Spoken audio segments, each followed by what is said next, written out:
how powerful is Norway? So as a Norwegian myself, I feel like I should be able to judge this if this is like accurate.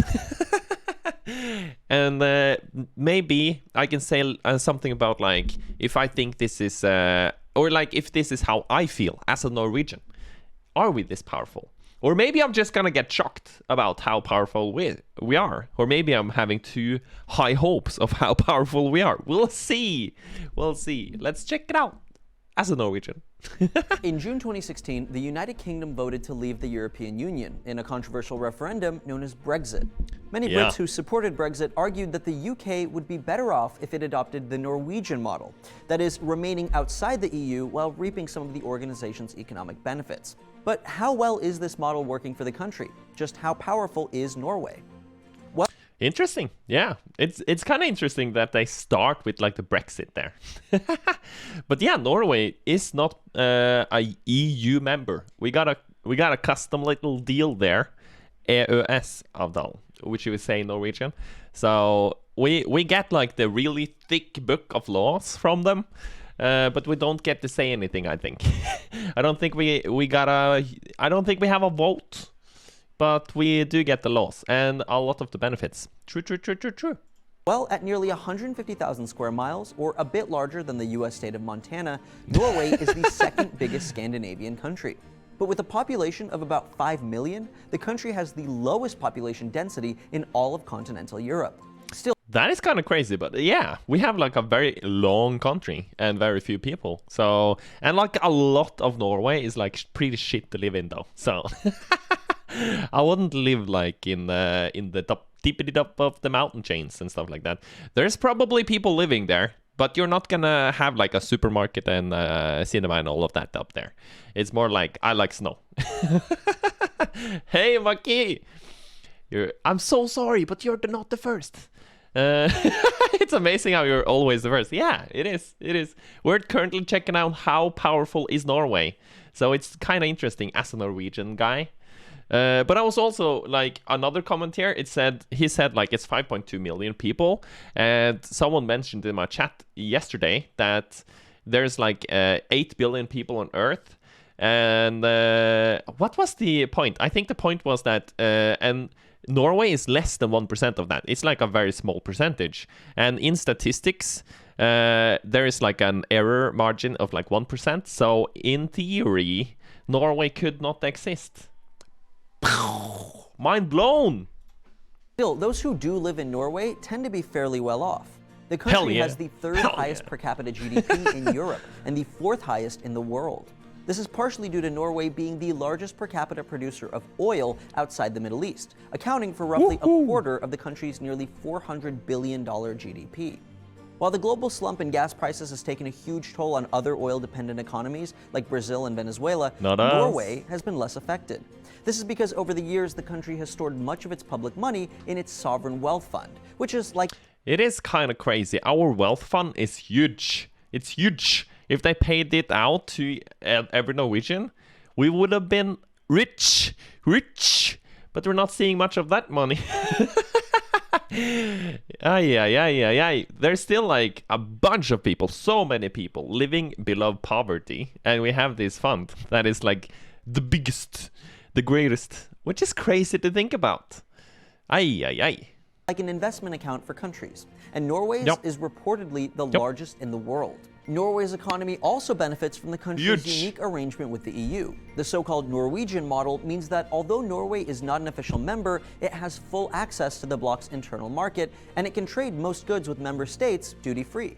What's more, it's not... Hell yeah! We're getting the good stuff without the bad stuff. We're probably getting bad stuff. I'm pretty sure there's so many rules about things we can't do in Norway that is like, no, the only reason is because it's an EU law. I think it's something about like water jets and stuff like that. It's very limited. You can't run around in your water jets here because of the rules, man. That is just a teeny tiny bit though. Another thing that they might not say is that whenever, or like he talked about the oil thing, we're making a lot of money from oil, but I don't think he said anything, or he might not say anything that we are also making a lot of money from war. which is kind of crazy. So it's like Norway, there's like a running joke in Norway kind of that we do everything, or like we always make money in a crisis. So that is kind of crazy because we're like selling a lot of weapons, I think, to Ukraine now that there's a war, and making money off that. And when the gas prices are high now in Europe, we're making a lot of money on that. So it's kind of crazy.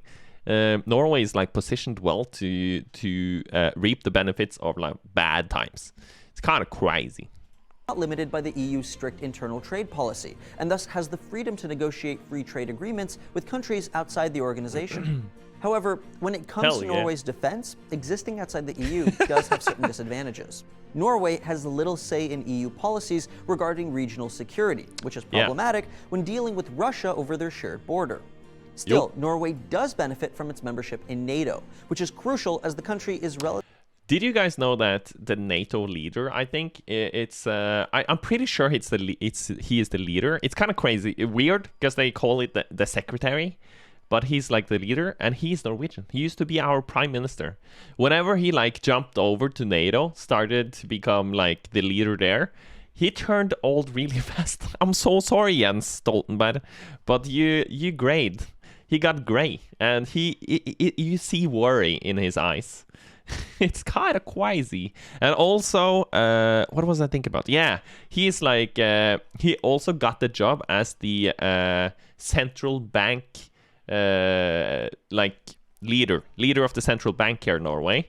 But then the war in Ukraine happened, and now he's like temporarily not taking the job because he has something important to do in NATO. So there's like a temporary leader for the Norwegian National Bank.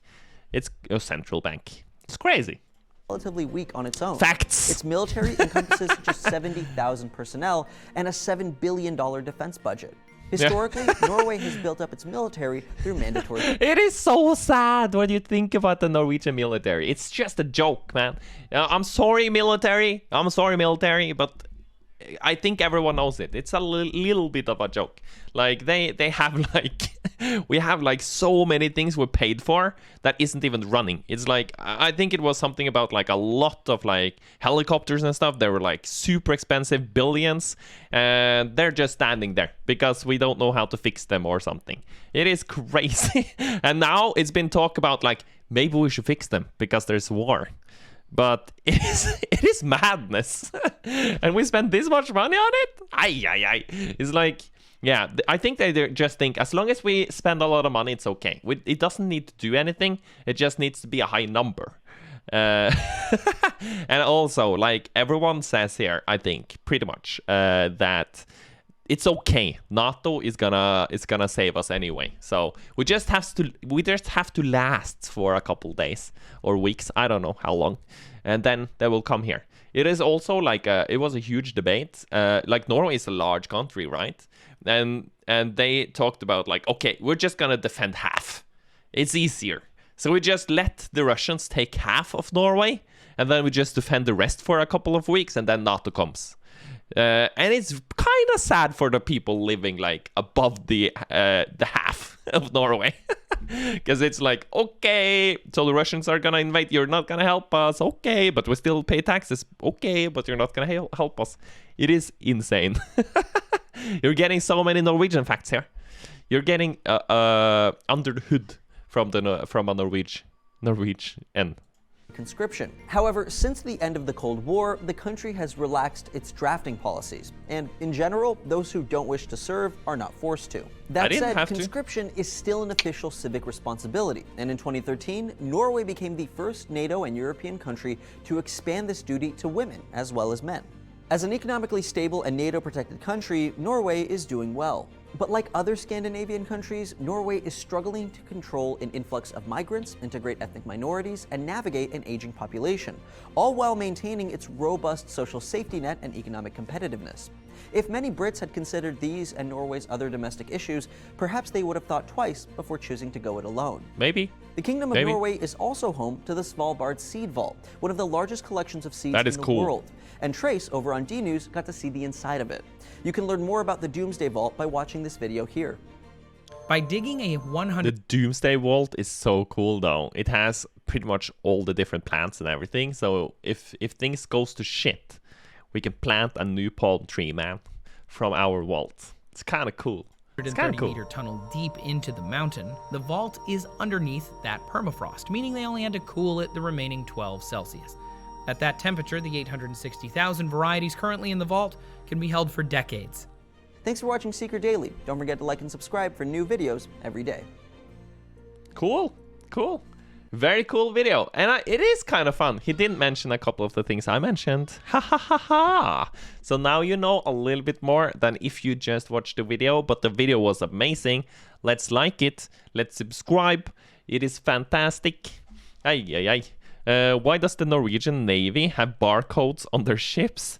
Because they prefer to scan the Navy. And Scandinavian.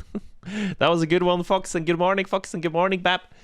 Ay, ay, ay. Oh, yeah, it's Australia that doesn't exist. Yeah, makes sense. I don't think 𝗦cie exists. I think 𝗦cie is just an AI robot.